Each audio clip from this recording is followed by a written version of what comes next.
Ayan, maghahanda ako ng pagkain ngayon ng mga kuting. Yan ang pakain ko sa pusa. Ito, pakain ng pusa. Ano siya dati? Yan, hindi pa siya dati kayang kainin ng pusa. Matigas. Isang buwan at kalahati pa lang yung pusa. Hindi pa sila marunong matigas kasi. Ang ginagawa ko ay binabataran ko ng tubig ito para lumambot siya. Ayan.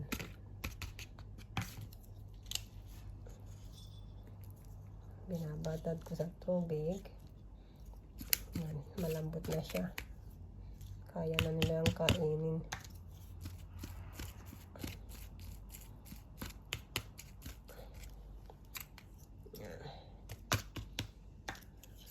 Doon sa tatlong pusa. At ito naman doon sa ina. Ito, sa ina niya.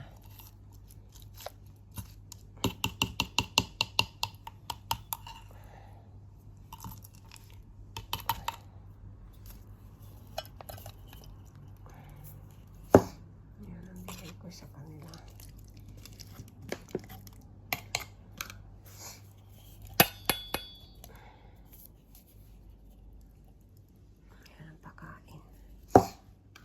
Magpapakain na ngayon. Ito na sa anak.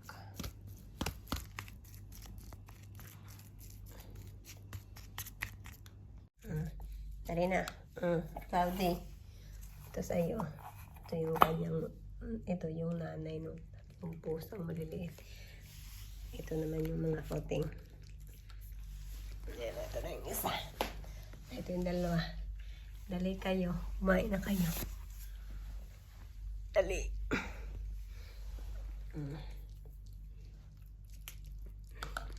Ang isa. Dali ka. Kain ka na dito. Itong isa, itong dalawa, lagi na yan. Itong isa, susubuan pa. Lagi. Ayaw pa. Ang gusto yung kakakamay ko. Pag nakalagay sa kamay ko, dali ka.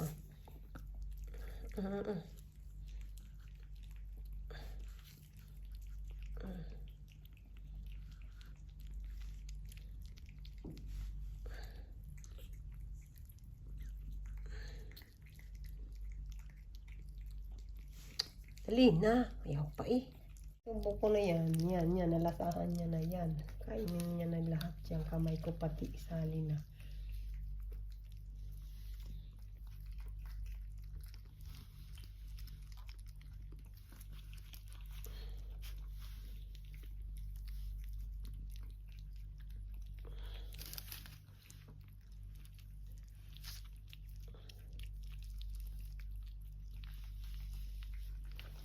Ikaw, kain na doon. Para na mga gutom.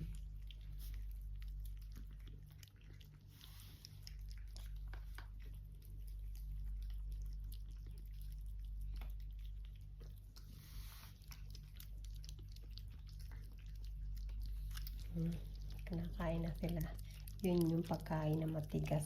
Dati hindi nila kayang kagatin, kainin. Aking nilalagyan ng tubig, binababad ko para malambot na siya. Ito naman yung nanay.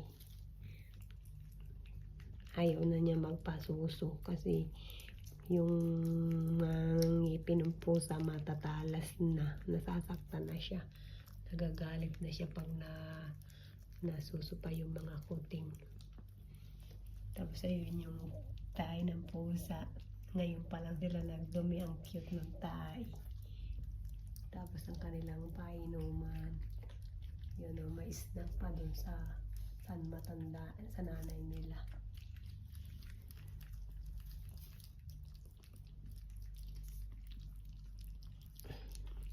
Kain na.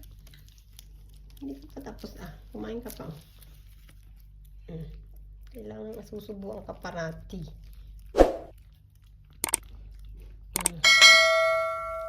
puso palagi isusupak sa kanya eh.